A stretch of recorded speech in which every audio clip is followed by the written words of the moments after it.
Alright, let's settle this. New car or used car, which actually makes more sense in 2025? I know the feeling. You're at the dealership, shiny new rides staring you down, but your wallet's whispering, used is smarter. So here's my decision maker's guide. First off, new cars. The perks latest tech, full warranties, and you get that fresh car smell. It's tempting, right? Plus, in 2025, new cars have better electric options, improved safety features, and better efficiency than ever before. But, remember the D-word, depreciation. The moment you drive off, your car loses serious value. Now let's talk used. Used cars are way more affordable up front, and you dodge that massive depreciation hit.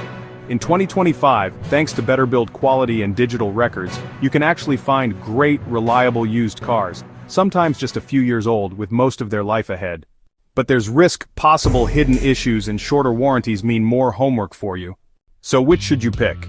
If you want the latest features, you plan to keep your car for a long time, and you've got the budget, go new. But if you're all about value, lower monthly payments, and smart spending, used cars are looking really good, especially certified pre-owned. Here's my bottom line. Think about your priorities. New is about peace of mind and tech. Used is about saving cash and avoiding steep losses. Either way, do your research, take your time, and make the call that fits your life best. Thanks for watching. Hit subscribe for more smart decision guides like this.